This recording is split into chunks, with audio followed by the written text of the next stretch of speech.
My name is Joshua. I'm the External Affairs Officer for the World Bank Malaysia Country Office today. So the question is about revenue mobilization. So we believe that it's high time Malaysia has a proper medium-term revenue strategy. Okay? So as you very well know, revenues as a share of GDP have been declining. So tax revenues, federal tax revenues are below 12% of GDP, and all the usual numbers that are already out there in the public domain, so I won't dwell over them.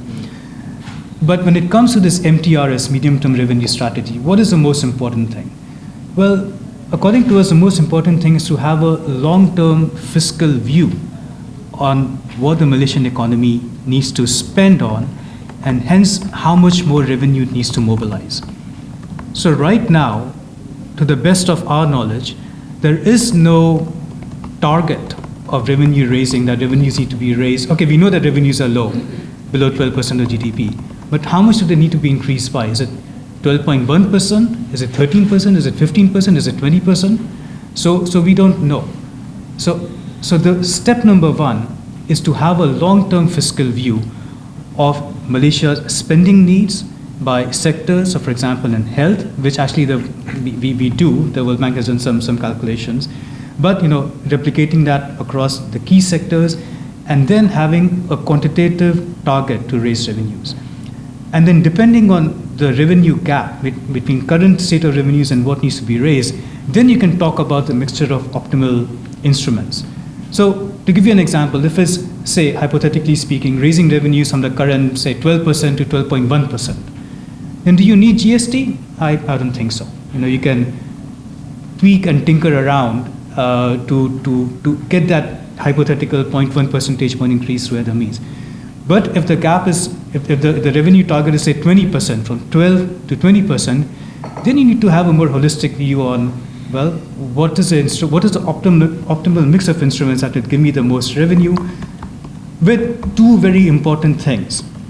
That if GST is part of that mix, well, GST by nature is regressive, then what are the mechanisms you have in place to address those regressivity concerns?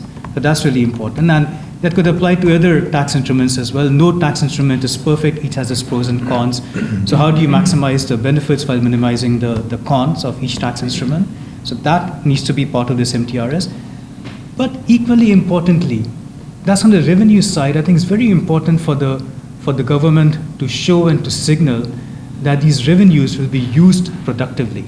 Because there's no point raising revenues if they are going to be not utilized efficiently or effectively. It's like putting water in a leaky bucket, right? So managing expenditures becomes an equally important task and signal of the government to send to the rakyat, saying that, okay, if we are going to ask you to pay more taxes through GST, through PIT, whatever it is, this is what we are doing, this is what we are putting in place to ensure that we are plugging in those holes in this leaky bucket as much as possible. So for example, by expediting the Government Procurement Act would be a great start, because a lot of the inefficiencies happen through public procurement in Malaysia. Right? So that's just one example. But there are other ways you can manage expenditure efficiency as well.